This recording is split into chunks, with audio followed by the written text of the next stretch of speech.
What compels a person to spiral into a frantic escape, haunted by unseen pursuers when no tangible threat exists? How does fear twist the mind's lens, transforming fleeting shadows into relentless dangers? Stay close as we explore this intriguing mystery disappearance. He hunched over his kitchen table, with his glasses pressed onto his nose as he meticulously painted the edge of the tiny wooden mast, ensuring the angle was flawless before dabbing glue to secure it, each movement deliberate, as if perfection in these miniature sails would anchor the chaos creeping into his days. In the quiet hum of Surrey, British Columbia, where suburban streets treaded past tidy bungalows and the air carried a faint cedar scent, he had built a life that seemed as sturdy as the beams he hoisted on construction sites. College hadn't been his path. High school's diploma was enough to land him on job sites, where he mastered the art of measuring twice, cutting once.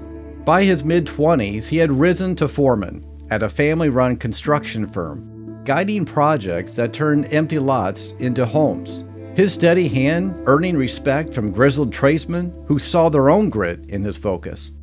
Work was his cornerstone. He spent long days barking orders over the roar of saws, clipboard always in hand as he checked blueprints and smothered out crew disputes.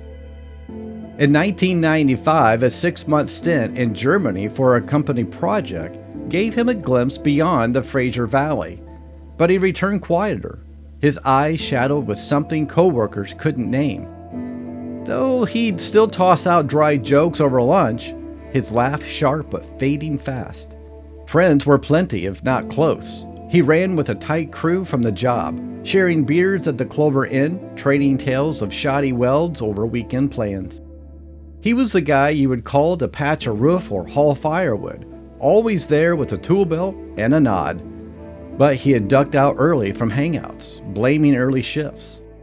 And by spring 1996, he started skipping those nights entirely, choosing solo drives along the Fraser Highway, truck radio dialed low to Led Zeppelin's heavy riffs, their pulse matching the churn in his mind. Music was his constant. He hunted old vinyls at thrift shops and once spent an afternoon teaching a friend's kid guitar chords, patient in a way he rarely was with himself. His off hours were stitched with small rituals. Mornings meant black coffee on his balcony, his gaze sweeping the street below, a habit that had turned obsessive in recent months. 2 years sober, he swapped bar stools for Alcoholics Anonymous meetings, but lately he had been dodging those, telling his mother he was fine with a smile that didn't reach his eyes. And his apartment was a mix of order and disarray. Tools stacked neatly in one corner, but papers, receipts, and scribbled notes scattered across the table, hinting at a mind outpacing his steady hands. Sunday calls to his mother, a tether across town, grew brief, his vague talk of feeling off brushed off with a promise to visit soon. Welcome. I'm a licensed professional counselor, and I talk about the psychology behind true crime cases. Today, we're analyzing a case that's lingered unresolved for nearly 3 decades, marked by a whirlwind of erratic decisions and a sudden spiral into fear that still baffles investigators. I want to offer a trigger warning here.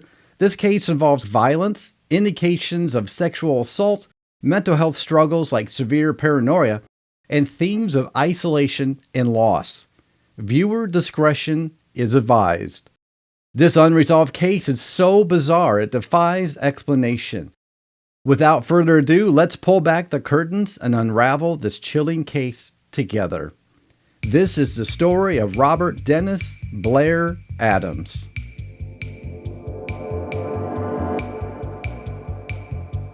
Known to everyone as Blair, he had always been the kind of guy that showed up on time, with a steady hand and a quiet reliability that made him indispensable on the job site.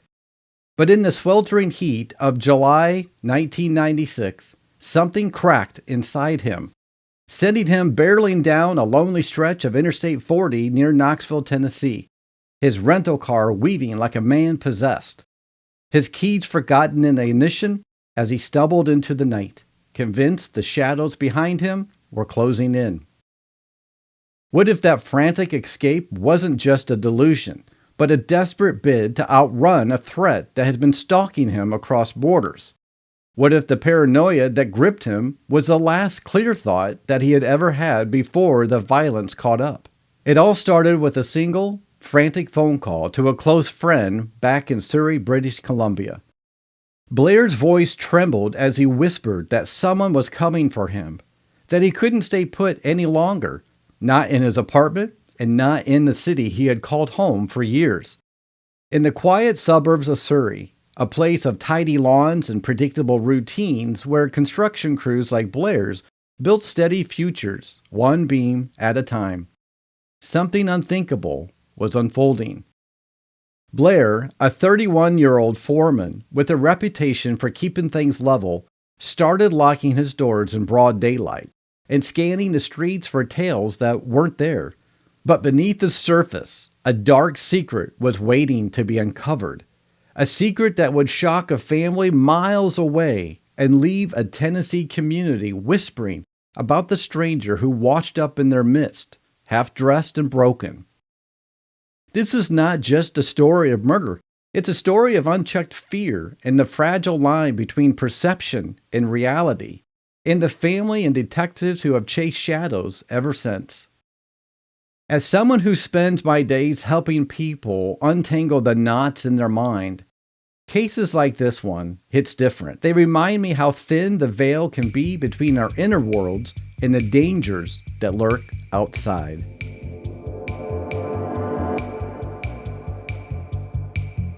Blair was born on December 28, 1964, in a modest family home in Surrey, British Columbia. Growing up in a working-class household where his stepfather ran a construction business that became the backbone of their lives. On the surface, his early life seemed straightforward enough. School, sports, the kind of blue-collar rhythm that shaped a lot of kids in that part of Canada, with summers spent helping on the job sites and winters huddled around family dinners. But even as a young person, there were hints of a restlessness that set him apart. Friends later recalled how Blair would sometimes zone out during conversations, eyes drifting as he were piecing together puzzles that no one else could see, or how he would fixate on small slights, turning a casual joke into a grudge that lingered longer than it should. For example, during his teens, he spent weeks avoiding a neighbor over a minor argument over a borrowed tool, convinced the man was spreading rumors about him, but nothing came of it. But it was the first time his mother, Sandra, noticed that spark of suspicion in her otherwise even-tempered son. This is where we see those classic warning signs we often talk about in true crime. Patterns like hypervigilance to perceived threats or a creeping isolation from social circles that, left unaddressed, can snowball into bigger issues. In Blair's case, there was no formal diagnosis during those years, but looking back through the lens of psychology, it's hard not to spot the echoes of what we now understand as early indicators of paranoid thinking, where natural events get twisted into signs of malice. Experts in mental health have long noted that such traits can stem from a mix of genetic predispositions and environmental stressors, like the subtle pressures of a family business where reliability is everything, and any slip feels like a betrayal of trust. No one in Blair's orbit pushed for professional help for him back then. His family chalked it up to teenage moodiness, and he powered through, channeling that intensity into his work ethic. This mix of nature and nurture, or lack thereof, set the stage for what was to come, turning a solid foundation into one riddled with unseen cracks. As Blair hit his 20s, he threw himself into the family trade, rising to foreman by overseeing crews on larger projects, including a stint in Germany in 1995 that exposed him to new cultures, but also left him quietly withdrawn upon his return, as if the distance had stirred up questions about his place back home. Those who knew him described a man who was loyal to a fault, always the first to lend a hand, but quick to pull back if he sensed disloyalty. Like the time he quit a side gig over overhearing coworkers' gossip, convinced it was aimed at him personally.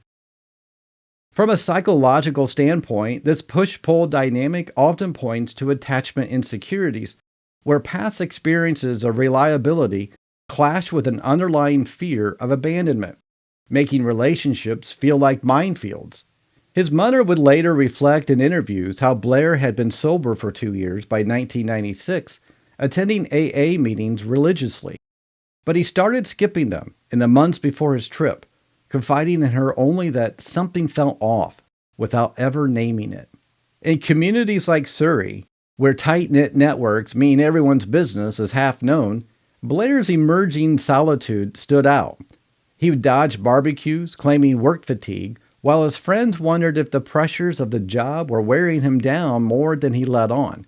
Mental health professionals today might flag this as a red flag for brewing anxiety disorders, where the brain's threat detection system goes into overdrive, filtering every interaction through the lens of potential harm. Yet Blair kept it bottled up, maintaining that facade of the dependable guy everyone relied on, until the bottle finally overflowed. His stepfather, who had mentored him through the ranks of construction, noticed the shift too. Blair's once precise measurements started coming up short, his instructions laced with uncharacteristic edge, as if he were arguing with ghosts on the site. This wasn't just burnout. It was a slow erosion of a man's inner guard, the kind that psychologists link to unresolved stressors piling up like unsecured scaffolding, ready to collapse under the slightest push. And in the weeks leading up to that July, those pushes came fast.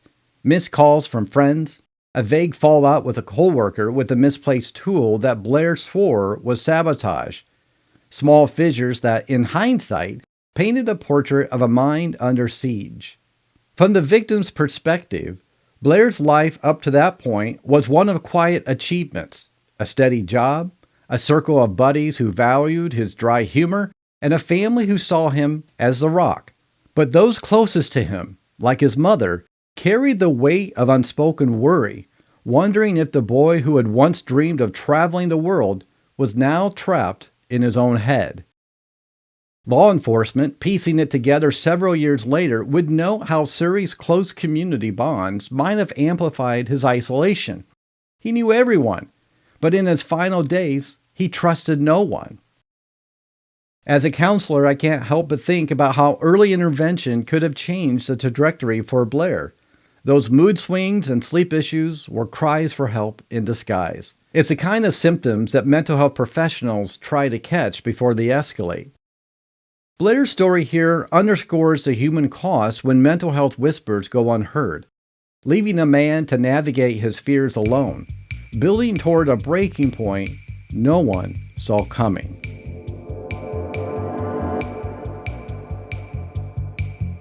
As Blair grew older, his life took a turn toward greater responsibility, with him stepping up as foreman on high-stakes builds that demanded precision and calm under pressure. To the outside world, he appeared solid, the guy who would clock in early, mentored apprentices, and shared laughs over post-shift beers, his easy competence masking any inner turbulence. But behind closed doors, the strain was mounting. He started pacing his apartment at odd hours, double-checking locks and peering through curtains, behaviors that escalated from quirky to concerning in the span of weeks. For instance, co-workers noticed him snapping at minor delays on the site, accusing a supplier of tampering with materials when a delivery was late. Nothing malicious, just bad timing, but to Blair it felt like deliberate sabotage. This is where things get really twisted. Blair was living a double life, not in a dramatic sense of hidden crimes, but in the quiet divide between the composed professional everyone saw and the man unraveling in private. His days filled with routine while nights blurred into a haze of suspicion and sleepless vigilance. He managed to keep these worlds separate, using sheer willpower and those long work hours to avoid scrutiny. But the cracks were starting to show, like the day he showed up to a family dinner disheveled, his eyes darting, muttering about eyes on him without explanation. From a mental health perspective, This escalation screams of a paranoid episode taking hold, where the brain's amygdala, the fear center, hijacked rational thought, turning everyday thoughts into existential threats. A classic sign of what psychologists call ideas of reference, where neutral events get personalized as attacks. And then there was the alcohol history. Sober for 2 years, but stopping AA meetings cold. Perhaps the structure had been his anchor, and without it, old vulnerabilities resurfaced, mingling with new stressors to fuel the fire. His girlfriend at the time recalled a heated argument weeks prior. Nothing out of the ordinary, but Blair fixated on it, phoning her repeatedly to clear the air, each call laced with undertones of betrayal, as if the disagreement was part of a larger plot. In psychological terms, this fixation often ties to betrayal trauma, where past letdowns, maybe from childhood inconsistencies or work betrayals, resurfaced amplified, eroding trust in layers.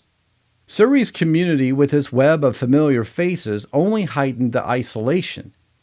Blair avoided the local pub where he had once been a regular, opting instead for solitary drives, his mind churning theories about who might want to harm him. A disgruntled ex-colleague, a stranger from his Germany trip. One particularly telling incident came just days before his flight.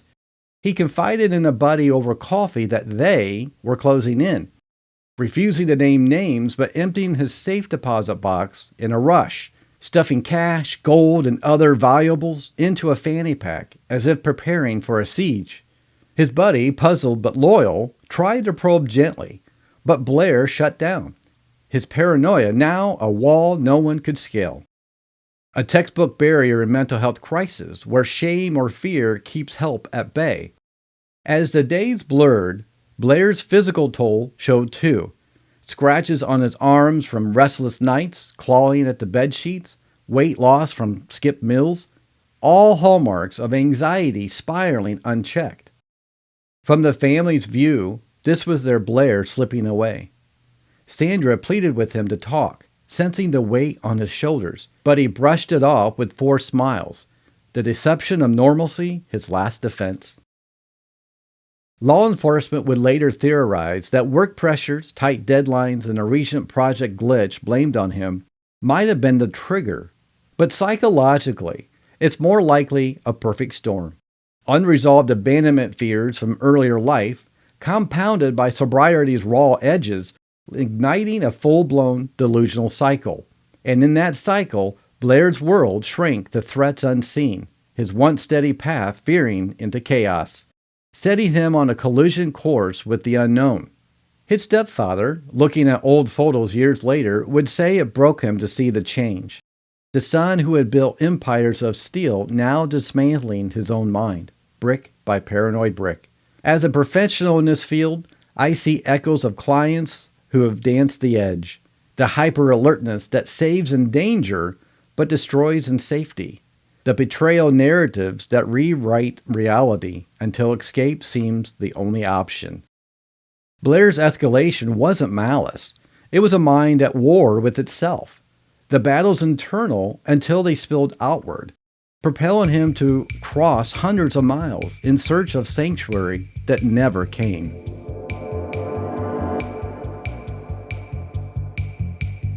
By the early summer of 1996, Blair had crossed a line, not of his own making, but one drawn by whatever shadows haunted him, leading to a violent end that shattered the fragile peace he had sought.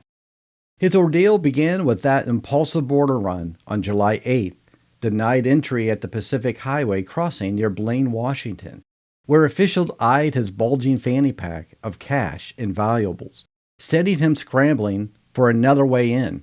He targeted no one but safety, yet in his vulnerability, he became prey, lured perhaps by a chance encounter or random malice, in a state where his disorientation made him an easy mark. Blair, that construction worker who wanted a quiet life, he vanished from his loved one's radar on July 5th. He was last seen alive on July 10th, stumbling from his rental car at a Knoxville gas station, his pants unzipped and shirt askew, ranting to an attendant about needing to hide before vanishing into the night. Tragically, his remains were discovered by construction workers. His body battered, nearly nude from the waist down, with over $4,000 in mixed currencies and gold items scattered like discarded bait around him. The scale of this crime was intimate, yet savage. A single devastating blow to his abdomen that perforated his stomach, leading to sepsis, compounded by the defensive cuts on his hands and arms that spoke of a desperate fight for breath. The Knox County community was shaken to its core. In Knoxville, a mid-sized city nestled in the Smoky Mountains where folks prided themselves on Southern hospitality, news of the Canadian drifter found beaten spread like wildfire, prompting parents to double lock doors and truckers to eye hitchhikers along I-40. Fear spread as detail leaked, the half-naked state, the untouched valuables, turning routine pit stops into places of dread, with locals at nearby Cracker Barrel swapping theories over coffee about transients and hidden agendas. What made it worse was a jurisdictional haze. Blair's Canadian roots meant international coordination. An early speculation of a sex-related incident drew tabloid sensationalism that alienated his family, leaving them feeling dismissed across borders. From Blair's perspective, pieced together from fragments, those final hours were a haze of terror, checking into the inn under his own name, only to flee minutes later, as if the room itself betrayed him. His paranoia now a self-fulfilling isolation. Investigators combing the lot found his keys jammed in a rental car's ignition, blocks away. His pants were yanked down post-assault, and a long strand of hair clutched in his fist, the lone witness to a struggle, a silent scream against the asphalt. The community impact rippled outward. In Surrey, friends formed informal vigils, grappling with guilt over missed signs, while Knoxville's underbelly, truck stops and motels, saw a temporary clampdown, officers patrolling harder as whispers of a serial predator circulated, unfounded but potent. Systematically, it exposed gaps in the cross-border alerts. Had Blair's odd exit from Canada flagged sooner, perhaps outreach could have intervened, but bureaucracy left him adrift, a stranger in a strange land whose vulnerability was exploited in the cruelest way. Humanizing Blair beyond the headlines, he wasn't just a victim of violence. He was a son who had hugged his mother goodbye with vague promises, a friend whose last words were pleas for understanding. His life cut short not by fate alone, but by a failure to bridge his inner chaos with the world outside. As we reflect on his end, it is a stark reminder of how mental health fragility can intersect with real peril, turning a man's flight from phantoms into a fatal encounter with flesh and blood horror.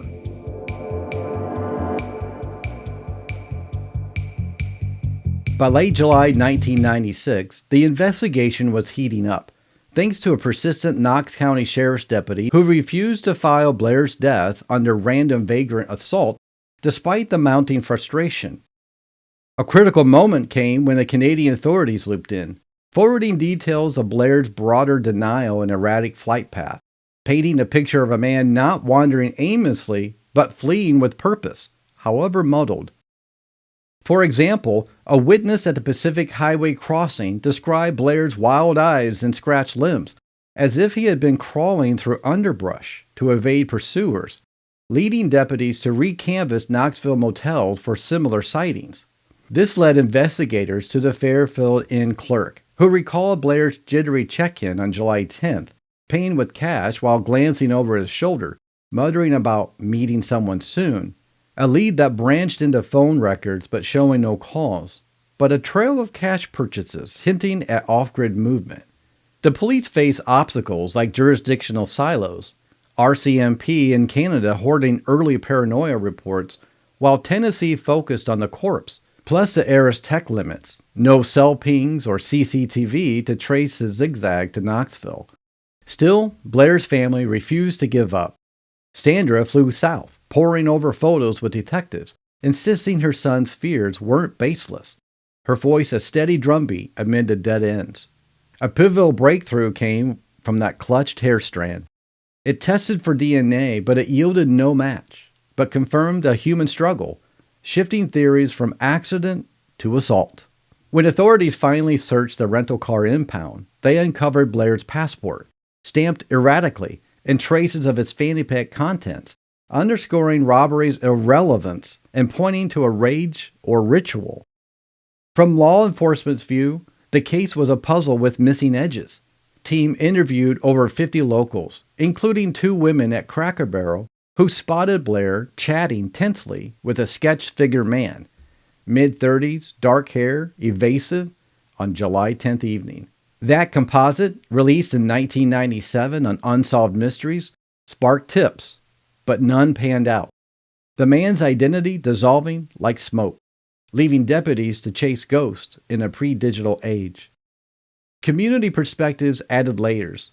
Knoxville truckers shared tales of night shift oddities, one claiming to have seen Blair arguing with a hitchhiker near the interchange. But timelines blurred and witnesses recanted under scrutiny. The family's persistence paid off in small ways. Sandra's 2017 re-interview revealed Blair's Olympic interest in a past male roommate romance, though she admitted withholding it earlier from shame. Psychologically, the probe highlighted how paranoia can mimic guilt.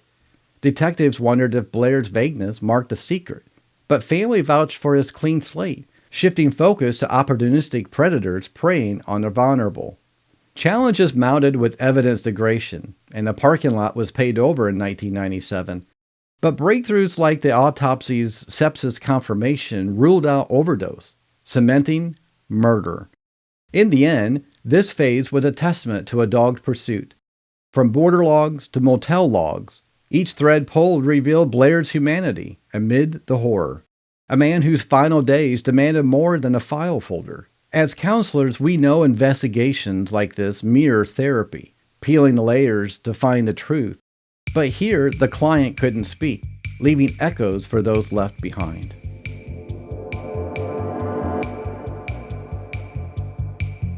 In the pre-dawn hours of July 11, 1996, Blair's world came crashing down in a gravel lot off of I-40.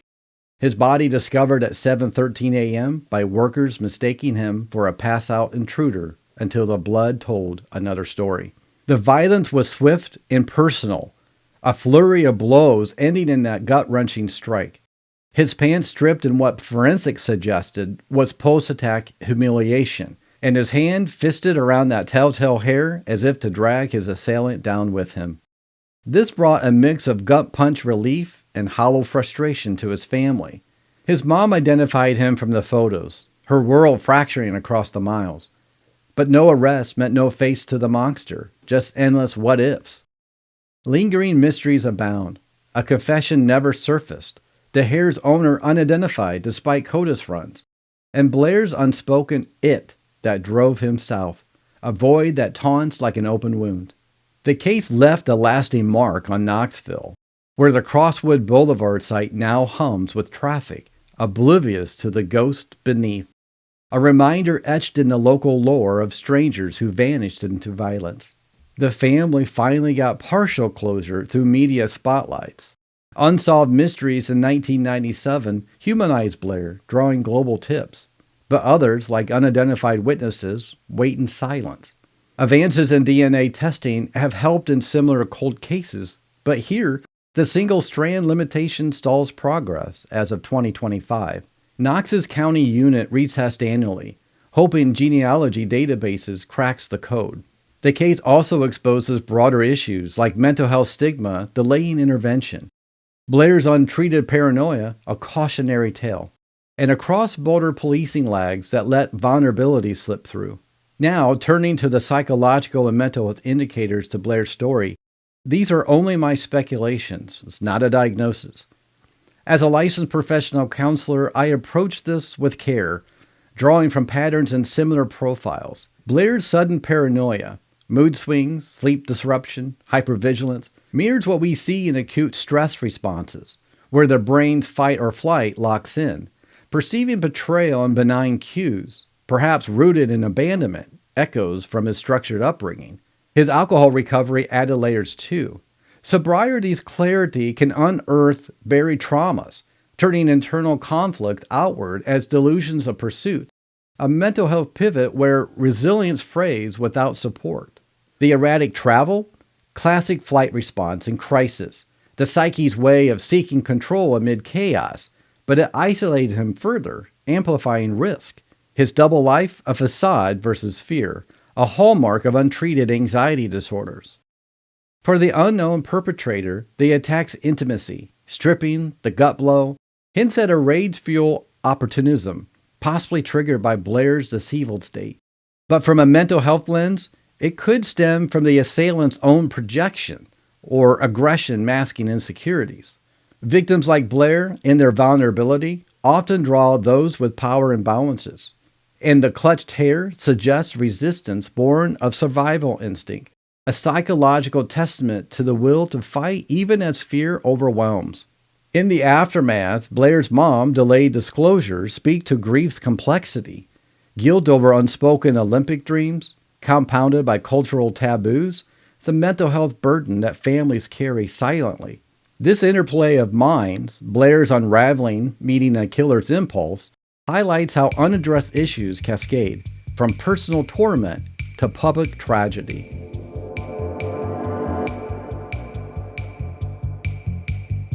This case sticks with me because it lays bare the tragedy of silent suffering.